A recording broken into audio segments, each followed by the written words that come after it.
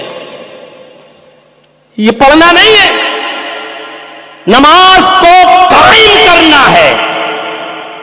قائم. اور نماز کا قیام کیا ہے معلوم؟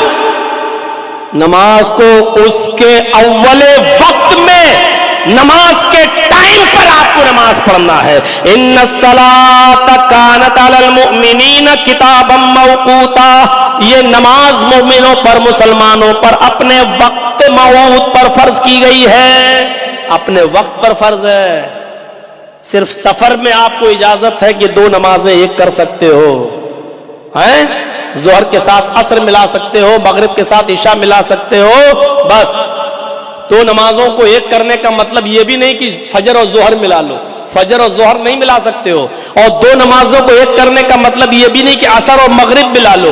عصر اور مغرب بھی نہیں ملا سکتے ہو. 2 نمازوں کو ایک کرنے کا مطلب سفر میں یہ بھی نہیں کہ عشاء اور فجر ایک ساتھ پڑھ لو اور رات میں جلسہ سن کے جاؤ، 2 بجے 1 بجے جب ختم ہو اور بستر پہ سو جاؤ. فجر کی نماز تو آپ نے عشاء میں پڑھی لی تھی اس لیے اب سوتے رہو اور صبح 10 بجے اٹھو. یہ بھی اس کا مطلب نہیں ہے. آپ کو فجر کی نماز اپنے وقت پہ پڑھنا ہی پڑے گی. آپ کو عصر کی نماز اپنے وقت پہ پڑھنا ہی ہے. عصر اور مغرب ایک ساتھ نہیں ملا سکتے ہیں. آپ صرف سفر میں 2 نمازیں ایک ساتھ ملا سکتے ہیں، ظہر اور عصر کو ایک ساتھ، مغرب اور عشاء کو ایک ساتھ. عشاء اور فجر نہیں مل سکتی، فجر اور عشاء نہیں مل سکتی. عشاء مغرب اور عشاء تو مل سکتی ہے لیکن عشاء اور فجر نہیں ملا سکتے ہو. اور فجر اور ظہر نہیں ملا سکتے ہو. یہ یاد رکھیے آپ، عصر اور مغرب نہیں ملا سکتے ہو. صرف ظہر، عصر، مغرب اور عشاء، یہ 2 نمازیں ایک ساتھ اور وہ 2 نمازیں ایک ساتھ سہولت کے طور پر اتنی اجازت دے دی ہے. یا آپ کے گاؤں میں بارش ہو رہی ہے اور آپ مسجد میں ہیں، مغرب کا وقت ہے، آپ مغرب کے اذان کے بعد نماز کے ساتھ عشاء بھی پڑھ لیجئے اور جب بارش بند ہو جائے تو چلے جائیے. اجازت ہے کہ بارش کے موقع پر آپ مغرب کے ساتھ عشاء پڑھ لیں یا ظہر کے ساتھ عصر بھی پڑھ لیں. بارش کے دنوں میں اتنی اجازت دی ہے شریعت نے. تو میرے بھائیوں، اسلام میں سہولت ہے لیکن بقیہ نمازیں آپ کو اپنے وقت پہ پڑھنا پڑیں گی. مسافر نہیں ہے اور بارش نہیں ہے، کوئی عذر نہیں ہے تو آپ کو یہ نمازیں اپنے وقت پر پڑھنا پڑیں گی. ان الصلاۃ کانت علی المؤمنین کتابا موقوتا. یہ نماز اپنے وقت کے اوپر ہمیں اور آپ کو پڑھنا ہے. حضرت انس کا واقعہ آیا ہے، امام احمد اپنی مسند میں نقل کرتے ہیں، بڑا پیارا واقعہ ہے، اس واقعے کو سن لیجئے تو ہم اور آپ ذرا سوچنے پر مجبور ہو جائیں گے۔ حضرت انس نے ایک لمبی عمر پائی، حضرت انس ابن مالک نے ایک لمبی عمر پائی، اور اتنی عمر پائی انہوں نے کہ یہ حضرت عمر ابن عبدالعزیز کے وقت بھی موجود تھے۔ حضرت انس رضی اللہ تعالیٰ عنہ نے ایک لمبی عمر پائی، حدیثوں کو پڑھا، صحابہ کرام کی زندگی کو دیکھا کہ یہ ظہر کب پڑھتے ہیں، عصر کب پڑھتے ہیں، مغرب کب پڑھتے ہیں، فجر کب پڑھتے ہیں، عشاء کب پڑھتے ہیں، ان کے سامنے یہ سارا نقشہ تھا۔ لیکن جب عمر ابن عبدالعزیز کو خلیفہ بنایا گیا اور جب وہ لوگوں کو نماز پڑھانے لگے تو حضرت انس بھی ان کے پیچھے نماز پڑھنے لگے۔ لیکن کبھی کبھی ایسا ہوتا تھا کہ حضرت انس مسجد میں پہلے پہنچ جایا کرتے تھے، اور حضرت انس جب مسجد میں پہلے پہنچ جایا کرتے تھے تو اپنی نماز پڑھ کر نکل جاتے تھے اور چلے جایا کرتے تھے۔ حضرت عمر ابن عبدالعزیز بعد میں آتے تھے اور لوگوں کو نماز پڑھاتے تھے۔ نہیں معلوم کہ کس نے پڑھی کس نے نہیں پڑھی، کچھ لوگوں نے شکایت کی، امیر المومنین اے عمر ابن عبدالعزیز، انس کا معاملہ تو بڑھتا جا رہا ہے۔ کہا کیا معاملہ ہے؟ کہا انس کبھی تو آپ کے پیچھے نماز پڑھ لیتے ہیں اور کبھی آپ سے پہلے نماز پڑھ کے چلے جاتے ہیں، عجیب معاملہ ہے۔ ایسا بھی نہیں کہ وہ ہمیشہ پہلے پڑھتے ہو، کبھی پہلے پڑھ لیتے ہیں اور کبھی وہ آپ کے ساتھ جماعت کے ساتھ نماز پڑھتے ہیں۔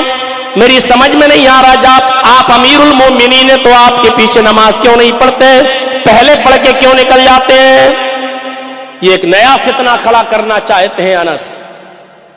حضرت عمر ابن عبدالعزیز نے کہا میں نے تمہاری بات سن لی، ٹھیک ہے اب ان سے بھی پوچھ لیتا ہوں، دیکھیں کیا مجبوری ہے، یعنی ایک طرفہ بات نہیں سننی چاہیے۔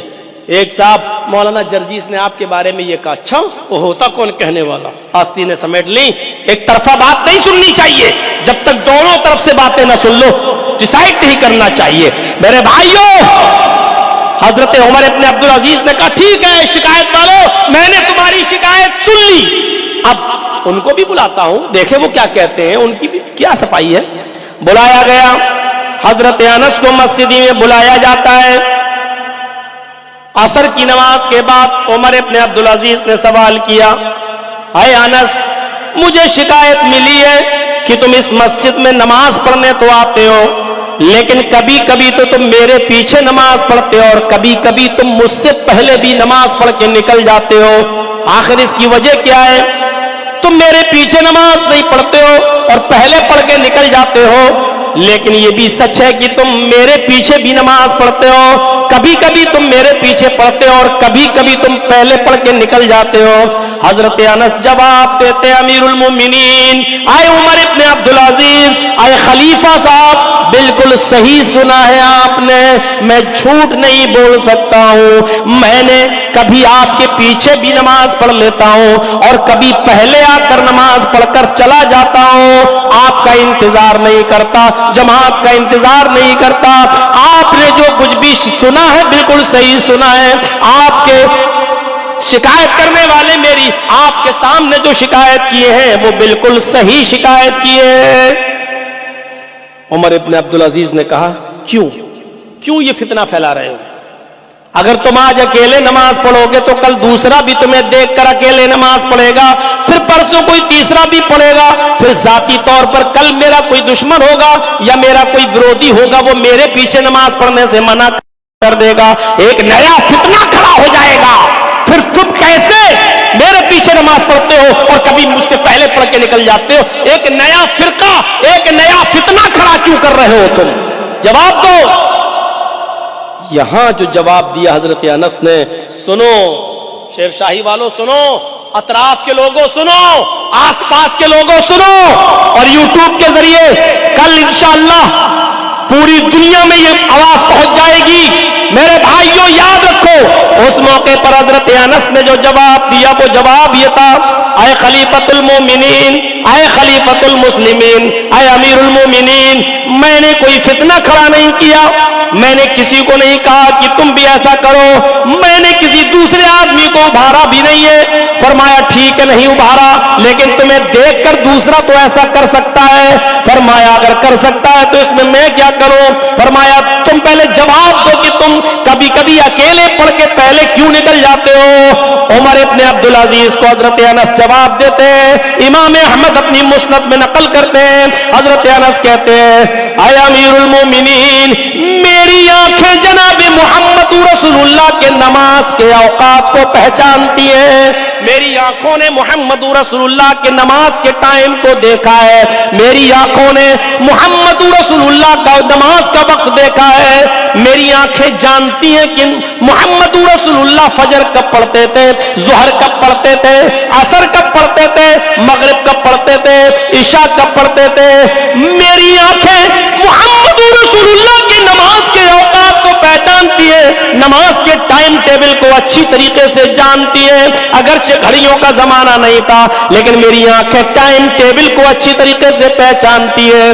جب آپ فجر کی نماز محمد رسول اللہ صلی اللہ علیہ وسلم کے ٹائم کے مطابق پڑھاتے ہیں، اول وقت پڑھاتے ہیں تو میں آپ کے پیچھے پڑھ لیتا ہوں، اور جب دیکھتے ہیں کہ آپ اول وقت پہ نہیں آئے تو میں آپ سے پہلے اول وقت پہ نماز پڑھ کے نکل جاتا ہوں۔ یہی حال میرا ظہر کا ہے، جب آپ کو دیکھتا ہوں کہ آپ اول وقت پہ نہیں آئے تو میں اول وقت پہ ظہر پڑھ کے نکل جاتا ہوں، میں عصر کی نماز پڑھنے آتا ہوں، آپ اول وقت پڑھاتے تو میں آپ کے پیچھے پڑھ لیتا ہوں، اور جب آپ لیٹ ہو جاتے ہیں تو میں اکیلے عصر پڑھ کے نکل جاتا ہوں۔ یہی حال عشاء کا بھی ہے، یہی حال مغرب کا بھی ہے۔ امیر المومنین، میری آنکھیں محمد رسول اللہ کے نماز کے ٹائم ٹیبل کو پہچانتی ہے، اور میں نہیں چاہتا کہ نبی اکرم کا ٹائم ٹیبل مجھ سے مس ہو اور اس کو میں چھوڑوں، اس لیے میں نبی کے ٹائم کو نکال نہیں سکتا، بھلے ہی آپ کا ٹائم نکل جائے، اس لیے کہ میں ایمان جناب محمد رسول اللہ صلی اللہ علیہ وسلم کے اوپر لایا۔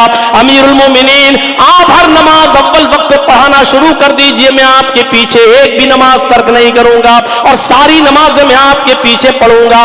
اس سے پتہ چلتا ہے میرے بھائیوں کہ اول وقت نماز پڑھنے کی اہمیت کیا ہے۔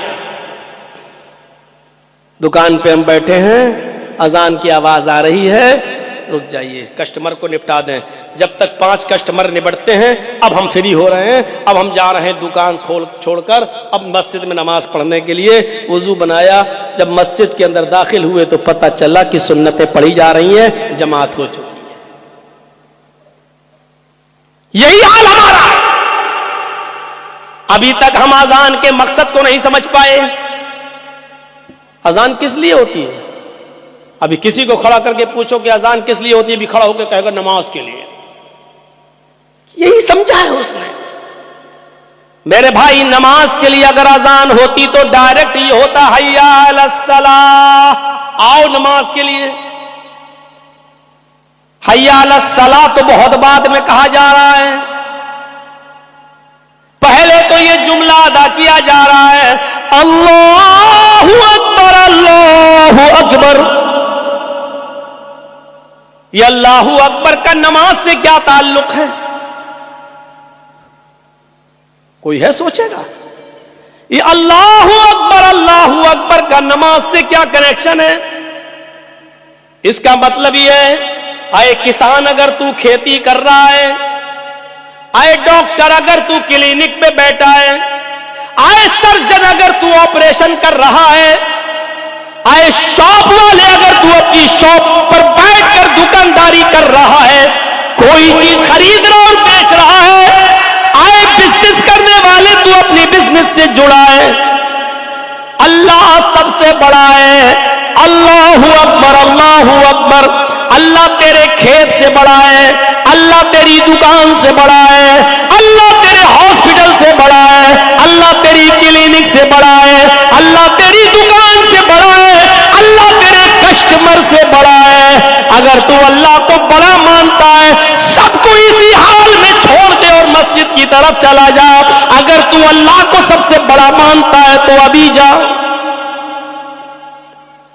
جس نے اپنے کسٹمر کو نپٹایا، جس نے اپنے مریضوں کو نپٹایا، جس نے اپنے کھیت کا کام پورا کرنے کے بعد نماز پڑھنے آیا اور پھر وہ مسجد میں آیا، اب اس نے نماز پڑھی تو جماعت نکل گئی، اس کا مطلب یہ ہے کہ اس نے اپنے کھیت کو بڑا جانا، اس نے اپنے ہاسپٹل کو بڑا مانا، اس نے اپنی دکان کو بڑا جانا، اس نے اپنے بزنس کو اور اپنے کاروبار کو بڑا جانا، اس نے اللہ کو بڑا ہی نہیں جانا۔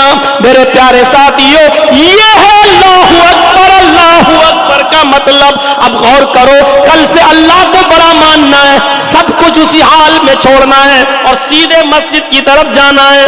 ہاں، صرف دو چیزیں چھوڑی دو چیزوں کا خیال رکھا جا سکتا ہے، اور وہ بھی کیا؟ اگر آپ کو اسی موقع پر قضاء حاجت کی ضرورت ہے، پیشاب یا پخانے کی ضرورت ہے، تو اذان ہونے کے بعد بھی پہلے آپ اس سے فارغ ہوں گے، پہلے آپ لیٹرین کے لیے جائیں گے، پہلے آپ پیشاب کرنے کے لیے جائیں گے۔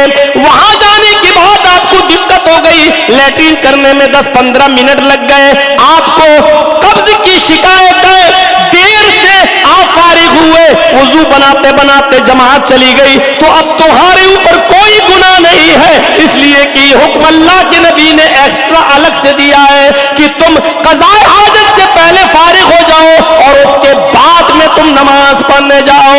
جماعت ملتی ہے تو پڑھ لو، چھوٹتی ہے تو بعد میں ادا کر لو، اب آپ کو کوئی گناہ نہیں پڑے گا۔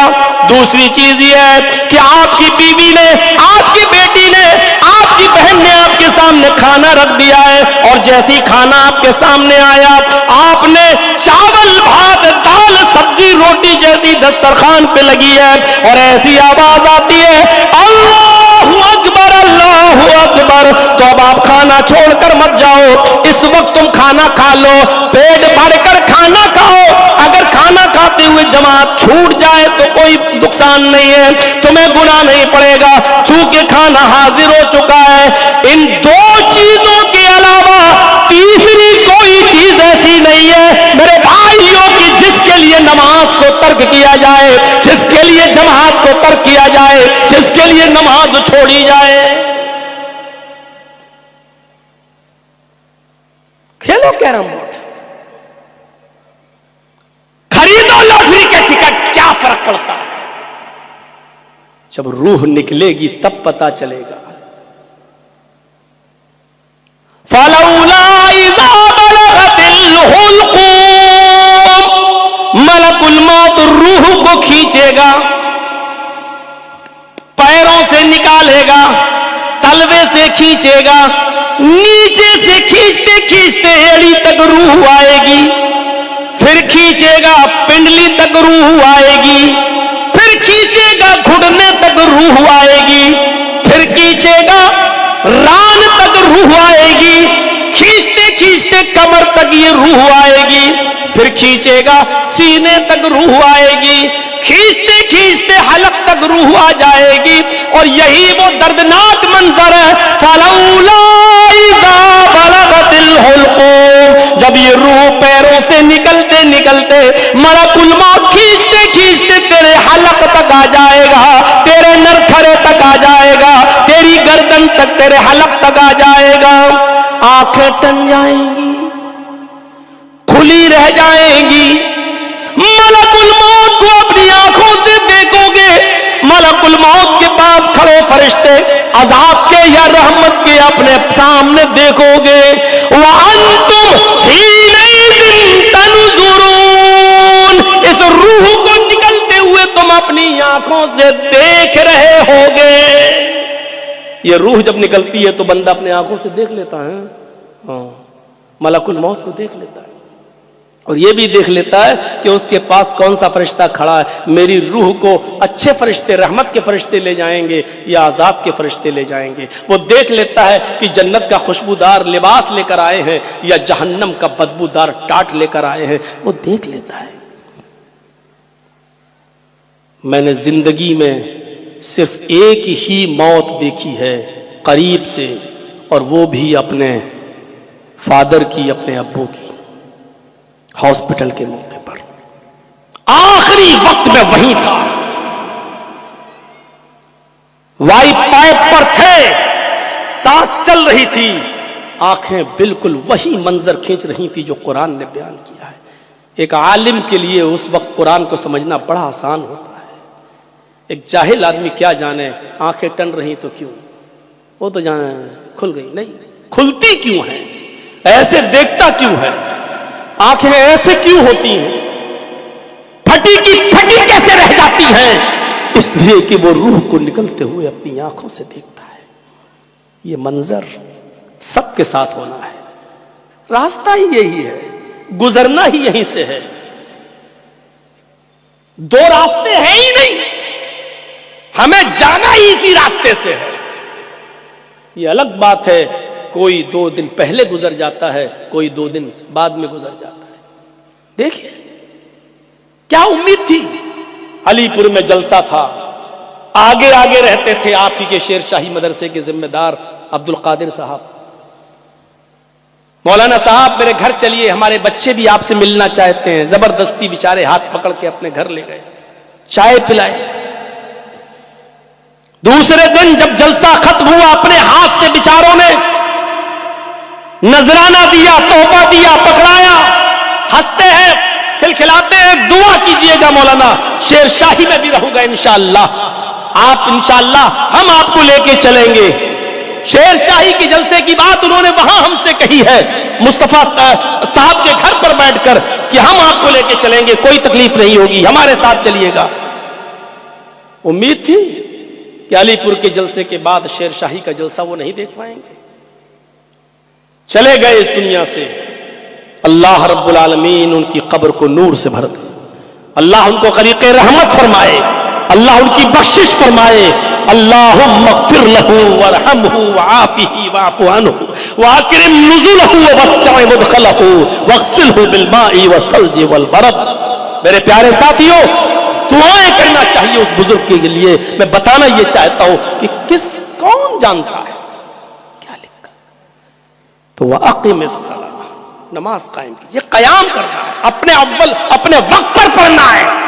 نماز اذان ہوتے ہی آپ کو مسجد کی تیاری کرنا ہے، اب آپ کو کیرم بورڈ نہیں کھیلنا ہے، اب آپ کو India Pakistan, India Australia, India Bangladesh کا میچ نہیں دیکھنا ہے، سب 2 اوور رہ گئے اس کو دیکھ لیں۔ جہاں 2 اوور دیکھنے کے چکر میں آپ رہے اور جب تک آپ مسجد میں گئے جماعت ختم، معاف کیجئے گا ایسا جماعت کو چھوڑنا شریعت نے جائز نہیں بتایا ہے، اس لیے جماعت کا اہتمام کیا جائے اور اول وقت میں نماز پڑھی جائے۔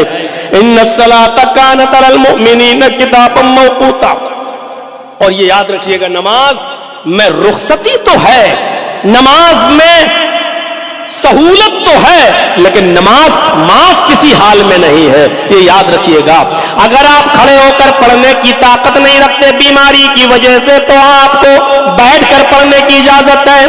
بیٹھ کے پڑھنے میں بھی دقت ہے تو لیٹ کے پڑھ لو، لیٹ کے پڑھنے میں بھی دقت ہے کروٹ سے پڑھ لو، کروٹ سے بھی دقت ہے تو ٹیک لگا کر صرف زبان ہلا ہلا کے پڑھ لو۔ اگر اس میں بھی دقت ہے وضو بنانے میں تو تیمم کر کے پڑھ لو میرے بھائیوں، اور تیمم کی بھی اجازت ہے، اگر نہیں کر پا رہے ہو مٹی سے بھی نقصان ہے تو دل میں ہی وضو کی نیت کر لو، لیکن نماز اس حال میں بھی پڑھنا ہے۔ پیشاب کی تھیلی لٹکی ہوئی ہے، پیشاب آپ کو ہو رہا ہے، استنجا نہیں کر پا رہے ہیں، آپ کے نلی پڑی ہوئی ہے، اس حال میں بھی آپ کو نماز پڑھنا ہے، اس لیے کہ آپ کی عذر ہے یا آپ کی مجبوری ہے۔ نماز کی حالت میں بھی اگر پیشاب نکل رہا ہے اس تھیلی میں تب بھی کوئی فرق نہیں پڑے گا، لیکن نماز تمہیں اس حال میں بھی پڑھنا ہے۔ بیٹھ کے پڑھو، ٹیک لگا کے پڑھو، اور نوجوانوں ذرا سوچو، پیشاب کی نلی لگی ہے پھر بھی پڑھنا ہے، آپریشن ہو چکا ہے، ڈاکٹر نے لیٹرین کا راستہ بدل دیا ہے، کینسر ہو گیا ہے، لیٹرین کا راستہ بدل دیا ہے، یہاں تھیلی لٹکی ہوئی ہے، نماز کا ٹائم ہے، آپ ہوش و حواس میں ہو تب بھی نماز پڑھنا ہے۔ نماز کسی بھی حال میں معاف نہیں ہے۔ حضرت عمر کا پیٹ پھٹ چکا ہے، کھنجر لگا ہے، دودھ پیتے پیٹ سے نکل جاتا، شہد کھاتے پیٹ سے نکل جاتا، پانی پیتے پیٹ سے نکل جاتا۔ کسی نے کہا آپ کی فجر کی نماز ابھی ادا نہیں ہوئی، اسی وقت پانی منگایا، وضو کیا اور کھڑے ہو کے نماز پڑھی، اور فرمایا لوگوں اگر کسی کا پیٹ پھٹ جائے, کھانا پیٹ سے نکلنے لگے, پانی پیٹ سے نکلنے لگے, دودھ بھی پیٹ سے نکلنے لگے, دوا کھا رہا منہ سے پیٹ سے نکلنے لگے, لیکن ہوش ہے, اگر ہوا سے عقل کام کر رہی ہے تو اس حال میں بھی اس کو نماز پڑھنا پڑے گی. اگر اس نے ہوش اور ہوا کی حالت میں نماز چھوڑ دی تو لا حظ فی الاسلام لمن ترک الصلاۃ, اس آدمی کا اسلام کے اندر کوئی حصہ نہیں جو اس حال میں نماز چھوڑ دے. اس حال میں نماز معاف نہیں, پیٹ پھٹ جائے نماز معاف نہیں, پیٹ پھٹ جائے تو نماز کی رخصت نہیں, پیٹ پھٹ جائے تب بھی نماز پڑھنا ہے. تو ہٹے کھٹے تندرستی کی حالت میں نماز کیسے چھوڑی جا سکتی ہے؟ نماز قائم کرنا ہے, پڑھنا ہے.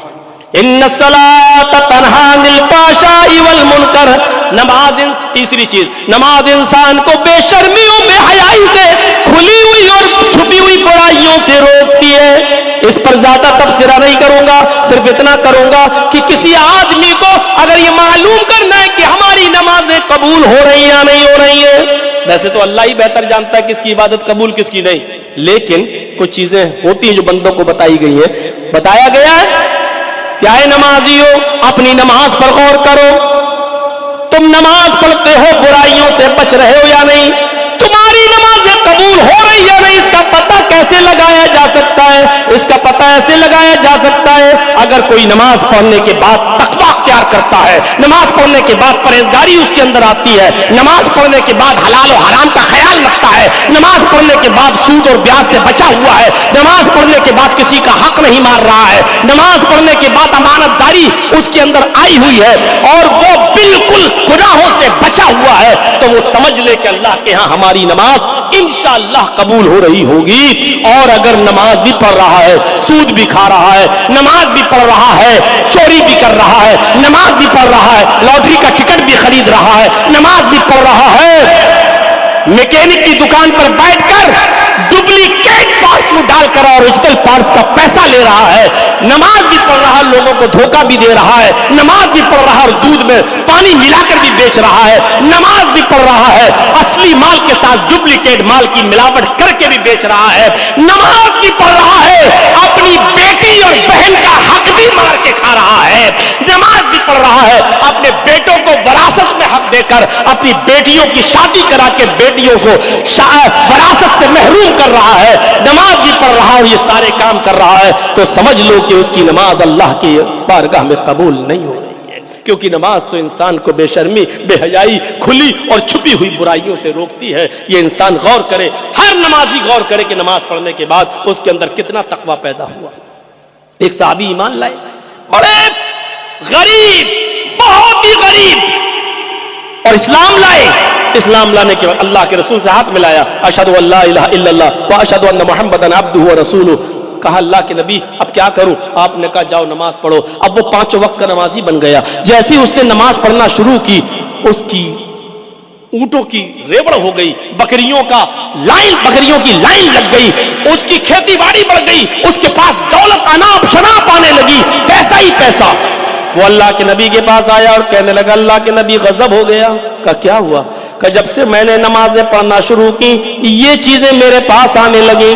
اے اللہ کے رسول, اونٹوں کی لائن لگ گئی, بکریوں کا ریوڑ تیار ہو گیا, کھیتی باڑی ہمارے پاس ہو گئی, ہمارے پاس دولت کا انبار لگ گیا. اے اللہ کے رسول مجھے یہ سب نہیں چاہیے. آپ نے کہا ہے, اور ہم یہ پوچھتے ہیں مولانا صاحب اتنی نمازیں پڑھتے پھر بھی اللہ برکت نہیں دے رہا. سوچ دیکھیے وہ کیا کہہ رہے ہیں کہ اللہ کے رسول یہ سب نہیں چاہیے. آپ نے کہا کیوں؟ کہا اللہ کے نبی میں یہ سوچ رہا ہوں کہیں ہماری عبادتوں کا بدلہ اسی دنیا میں تو اللہ مجھے نہیں دے رہا ہے. ایسا تو نہیں کہ آخرت میں مجھے اس کے ثواب سے محروم کر دے, آخرت میں کہیں مجھ سے جنت چھین لے اور جہنم میں داخل کر دے. اے اللہ کے نبی اللہ سے دعا کیجئے, اس دنیا میں مجھے یہ سب نہیں چاہیے, مجھے اپنی عبادتوں کا انعام قیامت کے دن چاہیے, جنت کی شکل میں چاہیے. غور کیجئے میرے بھائیوں, ان کی سوچ کیا تھی اور ہماری سوچ کیا ہے. ہماری سوچیں بدل گئی اور ان کی سوچیں کیا تھی. تو ان الصلاۃ تنہی عن الفحشاء والمنکر, نماز انسان کو بے شرمی و بے حیائی سے روک دیتی ہے. اور چوتھی چیز کی طرف آ جائیے, وَلَا ذِكْرُ اللَّهِ اکبر، اللہ کا ذکر بہت بڑی چیز ہے۔ میرے بھائیوں، اٹھتے بیٹھتے چلتے پھرتے آپ اپنی زبان سے کچھ نہ کچھ پڑھتے رہیے، اللہ کا ذکر کرتے رہیے، اپنی زبان کو خالی مت رکھیے۔ کیا کرتے ہو؟ اس کی برائی، اس کی برائی، اس سے بہتر ہے کہ سبحان اللہ پڑھ لو، اس سے بہتر ہے کہ الحمدللہ پڑھ لو۔ زمین و آسمان بھر دیتا ہے یہ سبحان اللہ الحمدللہ۔ آپ کو معلوم ہے لا الہ الا اللہ کتنا بڑا ورد ہے؟ اللہ کے نبی فرماتے ہیں کہ لا الہ الا اللہ کو ترازو کے پلڑے پہ رکھ دیا جائے اور پوری دنیا کو، زمین و آسمان کو دوسرے پلڑے پہ رکھ دیا جائے اور ترازو اٹھائی جائے تو لا الہ الا اللہ کا پلڑا جھک جائے گا اور زمین و آسمان کا پلڑا اٹھ جائے گا۔ غور کرو کتنی بڑی، کتنی وزنی، کتنی بھاری عبادت ہے یہ لا الہ الا اللہ۔ ہم معمولی جملہ سمجھتے ہیں لا الہ الا اللہ، لا الہ الا اللہ، ارے یہی تو وہ جملہ ہے جو انسان کو نہ پڑھنے پر جہنمی بنا دیتا ہے، اور یہی تو وہ جملہ ہے جو پڑھنے پر انسان کو جنتی بنا دیتا ہے۔ غور کرو 70 سال اور 80 سال تک گناہ کرنے والے لوگوں نے، گناہ کرنے والوں نے 80 سال کی عمر میں پڑھا لا الہ الا اللہ، اللہ کے نبی نے کہا اللہ نے اس کو جہنم کی آگ سے بچا لیا۔ 80 سال گناہ کرنے کے بعد اس نے کلمہ پڑھا لا الہ الا اللہ۔ اللہ کے نبی نے حضرت حذیفہ کے آپ نے اسود کے بارے میں سنا، یہودی تھا، یہودی نبی پر ایمان لایا، آپ نے کہا کیا کروں؟ اسود نے کہا کیا کروں؟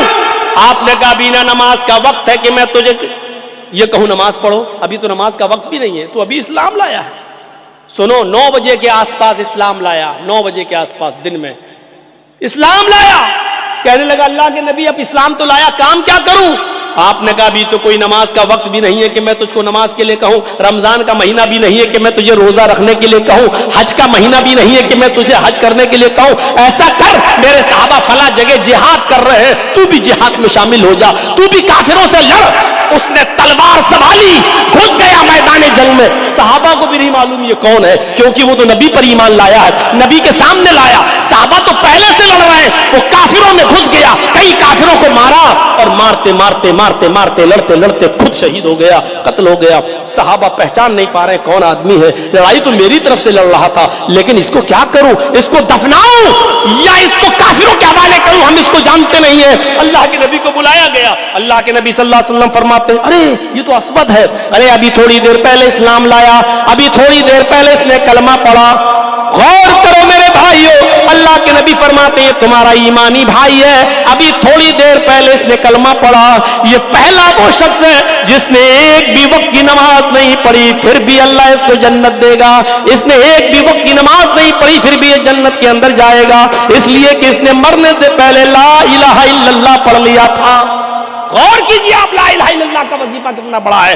ہاں ابو طالب کے پاس بیٹھے، طالب کے پاس بیٹھے، سب سے زیادہ مدد ابو طالب نے کی تھی اللہ کے نبی کی، اور اللہ کے رسول ان سے کہہ رہے ہیں، یہ سب بیٹھے ہیں، ابو جہل، یہ ابو لہب، سب بیٹھے ہوئے ہیں، اور اللہ کے رسول اپنے چچا سے کان میں کہتے ہیں اے چچا جان، پوری زندگی آپ نے میری مدد کی، یہ آپ کا آخری وقت ہے، میں چاہتا ہوں کہ آپ جہنم کے عذاب سے بچ جائیں، پوری زندگی نبی کی سیوا کی ہے۔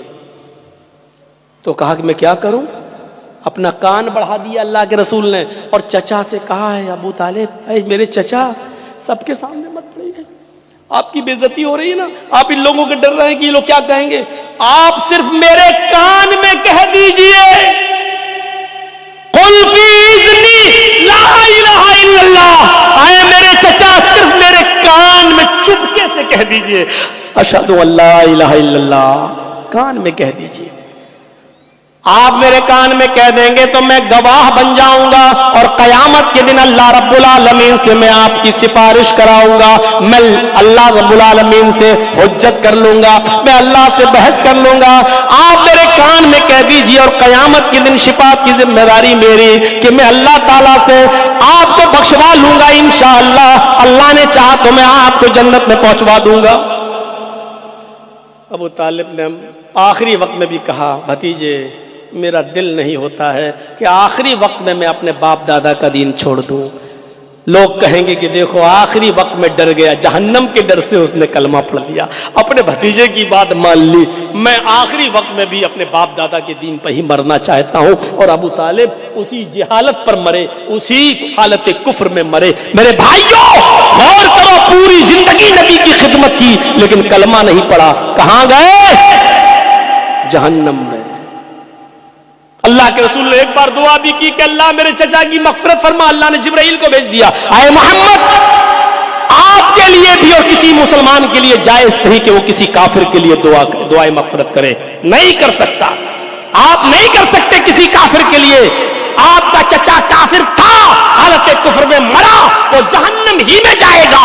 ہاں یہ الگ بات ہے کہ آپ کی سیوا کرتا تھا، آپ کی خدمت کرتا تھا، ہم عذاب میں کمی تو کر سکتے ہیں، اس کو لائٹ عذاب تو دے سکتے ہیں، ہلکا عذاب تو دے سکتے ہیں، لیکن جہنم سے اس کو رخصت دے کر جنت میں بھیج دیں ایسا نہیں ہو سکتا ہے۔ تو لا الہ الا اللہ وہ جملہ ہے میرے بھائیوں، جو انسان نہ پڑھے تو جہنمی، اور پڑھ لے تو 70 اور 80 سال کا بوڑھا بھی جنتی۔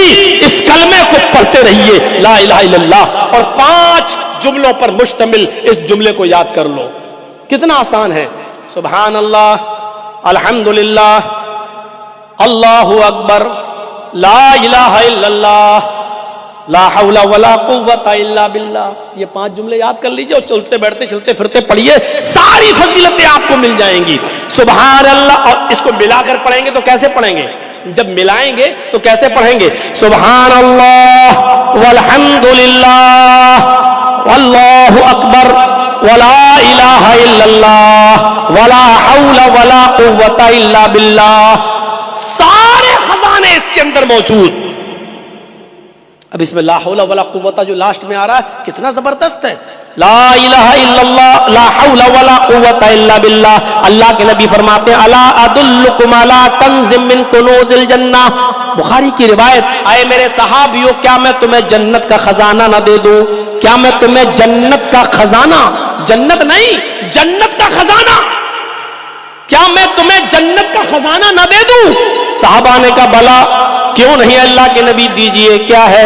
آپ نے فرمایا قل لا حول ولا قوت الا باللہ، لا حول ولا قوت الا باللہ پڑھا کرو، یہ جنت کے خزانوں میں سے خزانہ ہے، یہ جنت کے خزانوں میں سے خزانہ۔ کتنا ٹائم لگ رہا ہے پڑھنے میں لا حول ولا قوت الا باللہ، کتنا ٹائم لگ رہا ہے سبحان اللہ پڑھنے میں، کتنا ٹائم لگ رہا ہے الحمدللہ پڑھنے میں، کتنا ٹائم لگ رہا ہے اللہ اکبر پڑھنے میں، کتنا ٹائم لگ رہا ہے لا الہ الا اللہ پڑھنے میں، کتنا ٹائم لگ رہا ہے لا حول ولا قوت الا باللہ پڑھنے میں۔ بحث کا دور ختم، آئیے یہ موجودہ دور علمی دور ہے، ٹیکنالوجی کا دور ہے، وہ سوالات کی اب کوئی گنجائش باقی نہیں رہ گئی۔ مولانا صاحب فرض نماز کے بعد دونوں ہاتھ اٹھا کر دعا مانگنا جائز ہے کہ ناجائز؟ امام کے ساتھ جائز کہ ناجائز؟ اللہ کے رسول نے فرض نماز کے بعد دعائیں بتائی ہیں، پڑھیے، نہ یاد ہو تو یاد کیجئے۔ کیا ہے دعا؟ السلام علیکم ورحمۃ اللہ، السلام علیکم ورحمۃ اللہ۔ اب آپ دعا پڑھیے، اللہ اکبر، اب آپ کہیے استغفر اللہ استغفر اللہ استغفر اللہ۔ اب آپ پڑھیے اللہم انت السلام ومنک السلام، پوری دعا پڑھیے۔ اس کے بعد پڑھیے لا الہ الا اللہ وحدہ لا شریک لہ لہ الملک ولہ الحمد وہو علی کل شیء قدیر۔ پھر پڑھیے لا الہ الا اللہ وحدہ لا شریک لہ لہ الملک ولہ الحمد یحیی ویمیت وہو علی کل شیء قدیر۔ پھر پڑھیے لا الہ الا اللہ وحدہ لا شریک لہ لہ الملک ولہ الحمد وہو علی کل شیء قدیر۔ اللہم لا مانع لما اعطیت ولا معطی لما منعت ولا ينفع ذا الجد منك الجد۔ اس کے بعد پھر دعا پڑھیے لا الہ الا اللہ وحدہ لا شریک لہ لہ الملک ولہ الحمد وہو علی کل شیء قدیر، لا حول ولا قوت الا باللہ، لا الہ الا اللہ ولا نعبد الا ایہ، لہ النعمۃ ولہ الفضل ولہ الثناء الحسن، لا الہ الا اللہ مخلصین لہ الدین ولو کرہ الکافرون۔ اس کے بعد پڑھیے اللہم اعنی علی ذکرک و شکرک و حسن عبادتک۔ اس کے بعد پڑھیے اللہ لا الہ الا هو الحی القیوم لا تأخذہ سنۃ ولا نوم، پوری آیت الکرسی۔ اس کے بعد پڑھیے قل هو اللہ احد اللہ الصمد لم یلد، پوری سورہ اخلاص۔ اس کے بعد پڑھیے قل اعوذ برب الفلق۔ اس کے بعد پڑھیے قل اعوذ برب الناس، پوری سورت۔ اللہ کے نبی فرماتے ہیں جس نے فرض نماز کے بعد اسی جگہ پر بیٹھ کر یہ دعائیں پڑھی، اللہ کے فرشتے ہیں وہ اس آدمی کے لیے دعائیں کرتے رہتے ہیں جس نے یہ دعا پڑھی ہے. اس وقت تک دعا کرتے رہتے ہیں اس آدمی کے لیے جب تک کہ نماز کا دوسرا وقت نہ آ جائے. یعنی ظہر کے بعد یہ دعائیں پڑھ رہا ہے تو عصر تک وہ فرشتے اس کے لیے دعا کرتے ہیں. عصر کے بعد یہ دعا پڑھ رہا ہے تو مغرب تک وہ فرشتے. کتنے فرشتے زمین و آسمان بھر کے کوئی گنتی بتا سکتا ہے؟ ہزاروں نہیں، لاکھوں نہیں، کروڑوں، اربوں، کھربوں فرشتے اس ایک آدمی کے لیے دعا کرتے جو یہ دعائیں پڑھ رہا ہے. ان دعاؤں کو یاد کریے. لڑائی کب تک لڑتے رہیں گے؟ کب تک جنگ کریں گے؟ کب تک فرض نماز کے بعد ہاتھ اٹھا کر اس مسئلے کو زیر بحث بنائے رہیں گے؟ میرے بھائیو، جو دعائیں نبی اکرم سے ثابت ہے اس کو پڑھیے اور یاد کریے. یہ وظیفے بتائے ہیں. اللہ کے نبی نے فرمایا من قرأ آیت الکرسی بعد صلاۃ المکتوبہ لم یمنعہ الا الموت. جو آدم من دخول الجنہ لم یمنعہ من دخول الجنہ الا الموت. اللہ کے نبی فرماتے جس نے فرض نماز کے بعد، ہر فرض نماز کے بعد آیت الکرسی پڑھ لی، ایک بار آیت الکرسی پڑھی، ایسے شخص کو جنت میں جانے سے صرف موت روک رہی ہے. لم یمنعہ من دخول الجنہ الا الموت. اس کو جنت میں جانے سے صرف موت روک رہی ہے. ان دعاؤں کو یاد کرو، ان وظیفوں کو یاد کرو تو ولا ذکر اللہ اکبر. اللہ کا ذکر بہت بڑی چیز ہے. اللہ کے ان اذکار کو یاد کرو. اٹھتے بیٹھتے چلتے پھرتے جاگتے سوتے آپ پڑھیے. بستر پہ لیٹنے جائیں تو پڑھیے اے سبحان اللہ الحمدللہ اللہ اکبر 33 بار سبحان اللہ پڑھیے، 33 بار الحمدللہ پڑھیے، 33 بار اللہ اکبر پڑھیے اور آخر میں لا الہ الا اللہ وحدہ لا شریک لہ لہ الملک و لہ الحمد وہو علی کل شیء قدیر پڑھیے. حضرت فاطمہ آئی کہ اللہ کے رسول چکی چلاتے چلاتے ہاتھوں میں چھالے پڑ گئے، مشکیزہ پانی کا اٹھا اٹھا کر کمر میں درد ہو گیا. جو خادم، جو غلام جنگ سے آئے ہیں آپ کے پاس، ان میں سے ایک خادم مجھے دے دو، ایک غلام مجھے دے دو، میرے گھر کا کام کرتا رہے گا. اللہ کے نبی نے فرمایا فاطمہ کیا میں تمہیں اس سے بھی بہتر چیز نہ دے دوں جو تمہاری تھکان کو مٹا دے؟ فرمایا کیا؟ فرمایا فاطمہ جب بستر پہ جایا کرو تو 33 بار سبحان اللہ، 33 بار الحمدللہ اور 34 بار اللہ اکبر پڑھ لیا کرو. یہ تمہارے لیے غلام سے زیادہ بہتر ہوگا. ان وظیفوں کو کون پڑھے گا؟ میرے بھائیوں، اپنے بچوں کو بھی تربیت دیجیے، آپ بھی ان وظیفوں کو پڑھیے. یہ میری 4 چیزوں کی وضاحت پر مختصر سی تقریر، انشاءاللہ تفصیلی تقریر کل آپ کے سامنے ہوگی. 11:15 بج چکے ہیں. ہم اللہ سے دعا کرتے ہیں کہ الہ العالمین ہمیں قرآن کی تلاوت کرنے کی توفیق عطا فرما. اے اللہ ہمیں نماز کو قائم کرنے کی توفیق عطا فرما. اے اللہ نماز کے ذریعے ہمیں بے شرمی و بے حیائی کے کاموں سے بچنے کی توفیق عطا فرما اور ہمیں ذکر و اذکار سے ہماری زبان کو تر رکھنے کی ہمیں توفیق عطا فرما. جب تک تو ہمیں زندہ رکھ، اسلام پہ زندہ رکھنا، اور جب ہمارا خاتمہ ہو تو ایمان پر خاتمہ فرمانا. وما علینا الا البلاغ المبین وآخر دعوانا ان الحمد للہ رب العالمین. السلام علیکم ورحمۃ اللہ وبرکاتہ.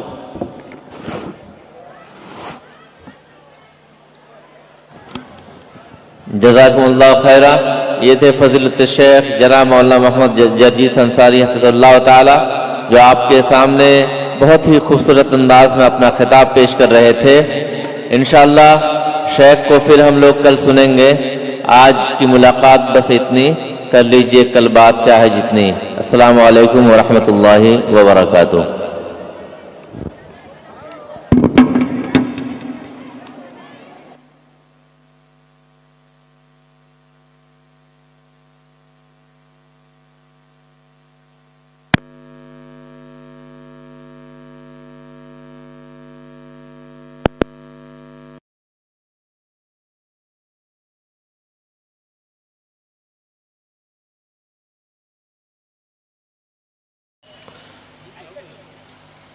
ڈاکٹر فرید احمد سلفی ان کا انتقال ہو گیا. میں نے ان کی بیماری کو قریب سے دیکھا. شرک کریں گے تو آپ کے عمل بھی برباد ہو جائیں گے. لا یحبطن عملک، آپ کے عمل بھی رائگاں ہو جائیں گے. لا ان اشرکت لا یحبطن عملک، اگر آپ شرک کریں گے تو آپ کے عملوں کو بھی برباد کر دیا جائے گا، آپ کے عمل بھی مٹ جائیں گے. لتکونن من الخاسرین، اور آپ بھی نقصان اٹھانے والے